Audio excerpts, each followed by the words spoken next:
In today's episode, I'm talking about a much hyped fragrance from the past few years, and it's a real crowd pleaser, and it's from Versace. This is Dylan Blue, and as it celebrates its 5th birthday, I'll be answering the question whether this is still worth picking up in 2021. To find out my thoughts on this one, stay tuned to Mags Frags.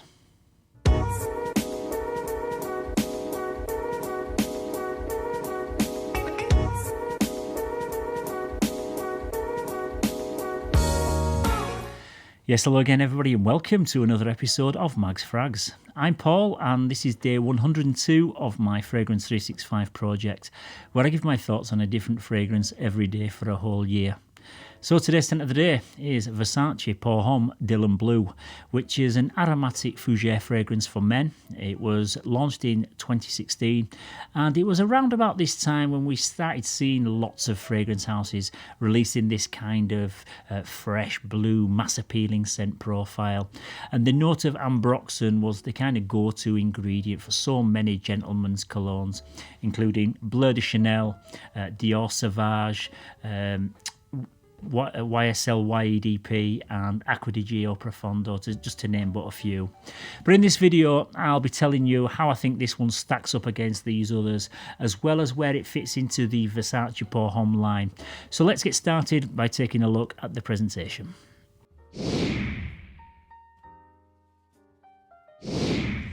Yeah, the bottle design looks really smart, and it comes in this very dark ink blue colourway, but it's actually transparent when you hold it up to the light. There's some gold accents, including the Versace logo on the front, which is engraved into this small round coin, and there's also the Versace name engraved into the neck of the atomizer. There's a bit more Versace patterning on the top of the cap, which in this case is a plastic click-on cap. And if you're in any doubt as to which brand you were just about to spray, there's also another Versace Medusa logo on top of the sprayer. The spray distribution is really nice. Get a nice big fine blast of mist there. And I think the bottle design is really high quality. This one is the giant 200ml bottle size because I got a really good deal on it. But you can also pick it up in a 100ml bottle size. And I think that one's now as little as around about £40 at discounters. So I'd say that's fairly reasonable for what you get with this one.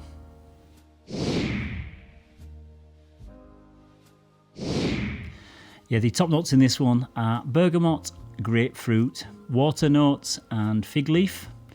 In the heart there's Ambroxan, Patchouli, black pepper, violet leaf and papyrus. And in the base there's incense, musk, tonka bean and saffron.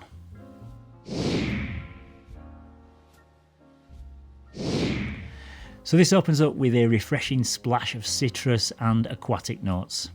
It's very bright and uplifting, with the sparkling grapefruit and the bergamot as the standout notes at the beginning. I don't get any of the fig leaf or the violet leaf because after the first few minutes, when it starts to dry down, the Ambroxan just comes through and gives you a full-on smack in the face whilst barging every other note out of the way until it reaches the summit. And that's kind of how it stays right the way through the life of the scent. There's tonka bean in the base, which sweetens up the composition a little bit. There's also some musk and incense in there to add some masculine depth. This is a mass-appealing, versatile fragrance that's going to get you showered in compliments by anyone who comes within 10 feet of you. It has that clean, fresh shower gel thing going on, but there's also a bit of an old-school cologne thing about it, which I also get with Dior Sauvage, that reminds me more of fragrances from the 80s and 90s. I'm not saying that they're old-fashioned, but somehow they seem just to be a bit more of a throwback than what you get with the likes of Bleu de Chanel or the YSL YEDP. I think this is blended very well, and there's just the right amount of sweetness without becoming too syrupy sweet, and there's also a touch of pepperiness, again without going too far.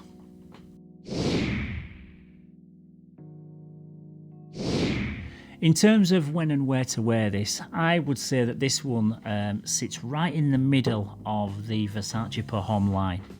The original Homme is super fresh, and it's kind of along the same lines as Chanel Allure Homme Sport, and I think this one is for the daytime during the hot summer months.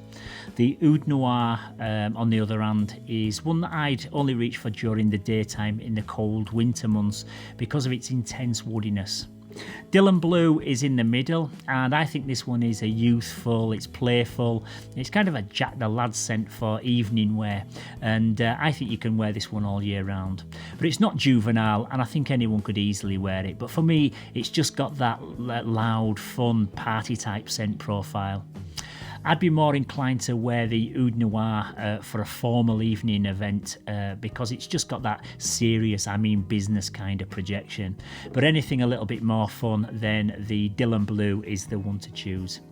If you owned all three of these fragrances, you'd be good to go for any season and any occasion. But if I had to pick just one to get me through the whole year as a signature scent, it'd be this one in terms of its versatility.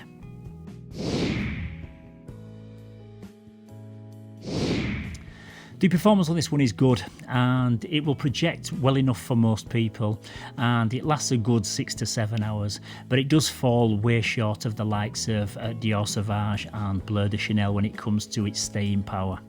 And I'd say you'd probably get an extra maybe 3 or 4 hours out of them other two, but this one is definitely not a weak fragrance, it's just that the others are outstanding.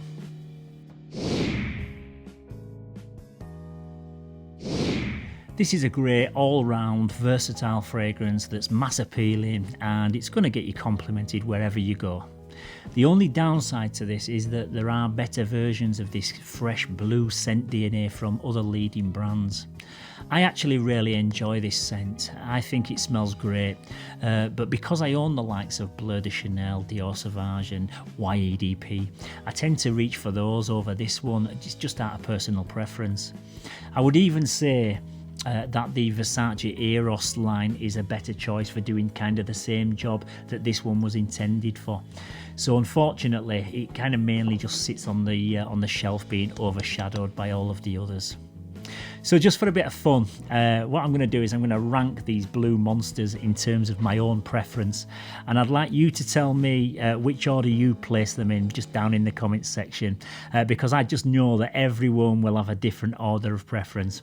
So I would probably go YEDP as my first choice, Bleu de Chanel in number 2 spot, then I'd probably go Eros, then Sauvage, then Dylan Blue, and then bringing up the rear, I would probably go Profondo, because there's something in Profondo that just kind of irritates me. It's just relentless and it just never stops. So that's why I put that one in the final place. But tell me how you would rank these.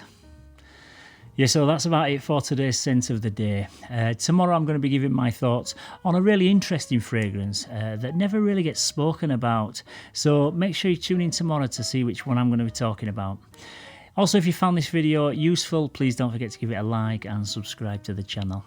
It's always great to hear your thoughts, your opinions and your critiques on all of these fragrances that feature in the project. So don't forget to keep your comments coming down in the comments section, and don't forget to tell me how you'd rate all these blue fragrances. So as always, thank you very much once again for tuning in. Stay safe, keep smelling fresh, and I'll see you tomorrow for video number 103. Bye bye for now.